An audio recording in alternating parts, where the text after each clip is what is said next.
Hello friends, welcome to Gomathi's kitchen. இன்னைக்கு நம்ம பார்க்க போற ரெசிபி பாத்தீங்க அப்படினா நல்ல ஒரு சூப்பரான டேஸ்ட்ல ஸ்நாக்ஸ் ரெசிபி. பச்சை பயிறு வச்சு செய்யக்கூடிய சுழியம் எப்படி செய்யலாம்ங்கறத பார்க்கலாம். ஏற்கனவே நம்ம சேனல்ல பாத்தீங்கன்னா கடலை பருப்பு போட்டுருப்பேன். இந்த மாதிரி பச்சை பயிறு போட்டு செய்யறப்ப இன்னும் நல்ல டேஸ்டாவே இருக்கும். இப்போ வாங்க இது எப்படி செய்யலாம்ங்கறத பார்க்கலாம். Gomathi's kitchen சப்ஸ்கிரைப் பண்ணாதவங்க சப்ஸ்கிரைப் பட்டனை பிரஸ் பண்ணிக்கோங்க. உடனுக்குடனே அப்டேட் வேணும் அப்படின்னா பக்கத்தில் இருக்க பெல் பட்டனில் ஆல்ங்கிற ஆப்ஷனை மறக்காமல் ப்ரெஸ் பண்ணி வச்சுக்கோங்க. இப்போ இந்த சுழியம் பண்ணுறதுக்கு முதல்ல பச்சை பயிரை நம்ம வேக வச்சுக்கணும். அதுக்கு நான் இன்றைக்கி எடுத்துருக்கிறதுன்னு பார்த்தீங்கன்னா மெஷரிங் கப்பில் தலை தட்டின மாதிரி 1 கப் அளவுக்கு பச்சை பயிர் எடுத்துருக்கிறேன். மெஷரிங் கப்பு இல்லைன்னா வீட்டில் இருக்கிற டம்ளர்லேயோ பவுல்லையோ கூட நீங்கள் மற்ற எல்லா சாமான்களையும் அளந்துக்கலாம், சரியாக இருக்கும். இப்போ இந்த பயரை வேக வைக்கிறதுக்கு ஊற வைக்கணும்னு அவசியம் கிடையாது. இப்போ இதை ஒரு மிதமான தீயில இந்த பருப்பு சூடாகிற அளவுக்கு மட்டும் வறுத்து விடுங்க. இப்போ பார்த்தீங்கன்னா நல்ல பருப்பு சூடாகி வறுப்பட்டுருச்சு. செவக்கணும்னு அவசியம் இல்லை, இந்த அளவுக்கு வறுப்பட்டா போதும். இப்போ இதை 2 தடவை கழுவிட்டு தண்ணி ஊற்றிக்கலாம். இப்போ பார்த்தீங்கன்னா நான் 2 தடவை கழுவிட்டு கிட்டத்தட்ட மெஷரிங் கப்பில் 2.25 கப் அளவுக்கு தண்ணி ஊற்றிருக்கிறேன். இப்போ இதுலேயே ஒரு 1/8 டீஸ்பூன் அளவுக்கு உப்பு சேர்த்துக்கோங்க. உப்பு அதிகமாக போட வேண்டாம், ஏன்னா நம்ம இனிப்பு பூரணம் தான் செய்ய போகிறோம். அதனால் அதிகமாக போட்டிங்கன்னா கரிச்சு போயிடும். இப்போ இது எல்லாத்தையுமே நல்லா கலந்து விட்டுட்டு வேக வச்சுக்கலாம். வேக வைக்கிறதுக்கு குக்கரை மூடிக்கோங்க. ப்ரெஷர் வச்சுட்டு ஒரு மிதமான தீயில 4லேருந்து 5 விசில் நல்லா வேக வச்சிங்கனாலே உங்களுக்கு குழைய வெந்து வந்துடும். இப்போ பார்த்தீங்கன்னா 5 விசில் வச்சுருந்தேன்.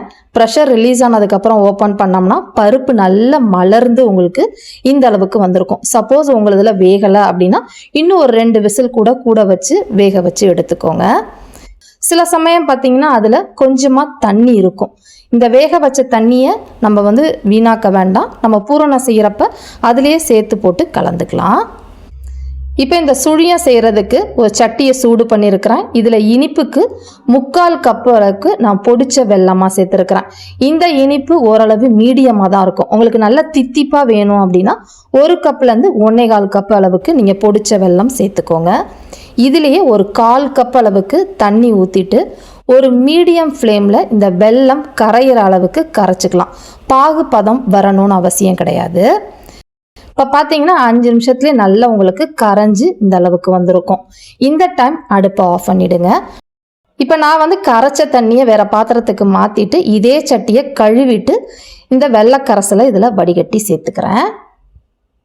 இப்போ இதில் பார்த்தீங்கன்னா ஒரு 1/2 கப் அளவுக்கு துருவின தேங்காய் சேர்த்துக்கோங்க. இப்போ திரும்ப அடுப்பை ஆன் பண்ணிவிட்டு ஒரு மீடியம் ஃப்ளேமில் இதை நல்லா கலந்து விடலாம். இது கலந்துக்கிட்டு இருக்கப்பே பார்த்தீங்கன்னா 2 பச்சை கலர் ஏலக்காவை நல்லா பொடிச்சிட்டு சேர்த்துக்கோங்க. சேர்த்து இதை நல்லா கலந்து நுரைச்சி வரட்டும். இப்போ பார்த்தீங்கன்னா இந்த மாதிரி கொதிச்சு வந்ததுக்கு அப்புறமா நம்ம வேக வச்ச பருப்பை இதில் சேர்த்துக்கலாம். நான் கரண்டியாலேயே லைட்டாக மசிச்சு விட்டுருக்குறேன். இப்போ இதை போட்டுட்டு நல்லா ஒரு மீடியம் ஃப்ளேம்லேயே நல்லா கலந்து விடுங்க. இப்போ பார்த்தீங்கன்னா இந்த பருப்பு கொஞ்சம் அங்கங்கே பெருசாக இருக்குது. அதனால் இதை லைட் ஸ்மேஷரை வச்சு ஸ்மாஷ் பண்ணி விட்டுக்கலாம். ரொம்ப பேஸ்ட் மாதிரி மைய ஸ்மாஷ் பண்ணிடாதீங்க, அப்போ டேஸ்ட் நல்லா இருக்காது. அங்கங்கே ஒரு பருப்பு நம்ம சாப்பிட்றப்ப கடிப்பட்டால் தான் நல்லாயிருக்கும் உங்களுக்கு. மீடியம் ஃப்ளேம்லேயே வச்சு இது நல்லா கெட்டியாகிற அளவுக்கு கலந்து விட்டுக்கலாம். இப்போ பார்த்தீங்கன்னா ஒரு 5-6 நிமிஷத்துலேயே உங்களுக்கு நல்ல இந்த பூரணம் நல்லா கெட்டியாகி வந்திருக்கு பாருங்கள். நல்லா இந்த அளவுக்கு சாஃப்டாக இருக்கிறப்ப ஆஃப் பண்ணோம் அப்படின்னா ஆறுனதுக்கு அப்புறமும் நமக்கு நல்ல பூரணம் சாஃப்டாகவே இருக்கும். இப்போ இது நல்லா ஆறட்டும். இப்போ இந்த சுழியத்துக்கு நம்ம மேல் மாவு கரைச்சிக்க போகிறோம். அதுக்கு ஒரு பாத்திரத்தில் இன்றைக்கி நான் எடுத்துருக்கிறதுன்னு பார்த்தீங்கன்னா மைதா மாவு. எந்த கப்பில் நம்ம பயரை இழந்தோமோ அதே கப்பில் 2 கப் அளவுக்கு மைதா எடுத்துருக்கிறேன். மைதா உங்களுக்கு ஹெல்த்தியாக படலாம்னா நீங்கள் கோதுமை மாவில் கூட செய்யலாம், நல்லாயிருக்கும். இப்போ இந்த மாவில் கொஞ்சமாக ஒரு 1/4 டீஸ்பூன் மஞ்சள் பொடி சேர்த்துக்கலாம். கூடவே பார்த்தீங்கன்னா ஒரு 1/4 டீஸ்பூன் அளவுக்கு மட்டும் உப்பு சேர்த்துக்கலாம். இதில் உப்பு ரொம்ப அதிகமாக போட்டுறக்கூடாது இனிப்புங்கிறனால. இப்போ இது எல்லா சாமான்களையும் நல்லா கலந்து விட்டுருங்க. கலந்ததுக்கு அப்புறமா பச்சை தண்ணி ஊற்றி கொஞ்சமாக கலந்துக்கலாம். இந்த மேல் மாவு பதம்னு பார்த்தீங்கன்னா இந்த பஜ்ஜி மாவு பதம், தோசை மாவு பதம் இருக்கும் பார்த்தீங்களா, அந்த அளவுக்கு இருக்கணும். ரொம்ப கெட்டியாகவும் இருக்கக்கூடாது, தொரன்னு தண்ணியாகவும் இருக்கக்கூடாது. இப்போ பார்த்தீங்கன்னா கட்டிகளே இல்லாமல் நல்லா கரைச்சி எடுத்துட்டேன். இப்போ இந்த கரைச்ச மாவு ஒரு 30 நிமிஷத்துக்கு மூடி வைங்க. அதுக்கப்புறம் நம்ம சுழியம் செய்ய ஆரம்பிக்கலாம்.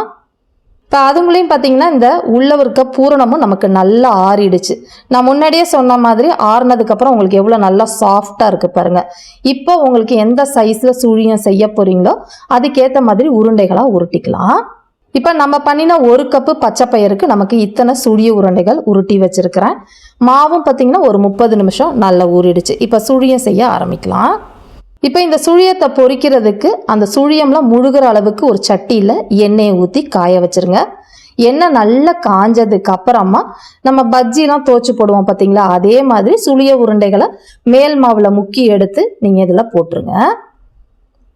இப்போ இது எல்லாமே எத்தனை சட்டி கொள்ளுதோ அதுக்கேற்ற மாதிரி போட்டுட்டு உடனே கிளறி விட வேண்டாம். ஒரு 1லேருந்து 2 நிமிஷம் கொஞ்ச நேரம் வேக விடுங்க. வெந்ததுக்கு அப்புறமா திருப்பி விடுங்க. இது வேகிறதுன்னு பார்த்தீங்கன்னா மீடியம் ஃப்ளேமில் தான் வேகணும். ரொம்ப அதிக தீயிலையும் வேண்டாம், ரொம்ப கம்மியான தீயிலையும் வறுக்க வேண்டாம். இது வேகிறதுன்னு பார்த்தீங்கன்னா உங்களுக்கு சீக்கிரமாகவே வந்துடும். ஏன்னா மேல் மாவு மட்டும்தான், உள்ளே ஆல்ரெடி வெந்திருக்கும். இந்த அளவுக்கு வெந்ததுக்கு அப்புறமா நம்ம எடுத்துடலாம். இப்போ பார்த்தீங்கன்னா பச்சை பயிரில் செஞ்ச சூப்பரான டேஸ்ட்டில் சுழியம் ரெடி ஆகிடுச்சு. ரொம்ப ஈஸியான ஸ்நாக்ஸ் தாங்க, ட்ரை பண்ணி பாருங்கள். இதே மாதிரி அளவுகளோட இந்த சுழிய உருண்டைகளை செஞ்சு பார்த்துட்டு எப்படி இருக்குங்கிறத கமெண்ட் பண்ணுங்கள். வீடியோ பிடிச்சிருந்தாலும் கமெண்ட் பண்ணுங்கள், லைக் பண்ணுங்கள், ஷேர் பண்ணுங்கள். மறக்காமல் கோமதிஸ் கிச்சன் சேனலையும் சப்ஸ்கிரைப் பண்ணி வச்சுக்கோங்க. தேங்க்ஸ் ஃபார் வாட்சிங்.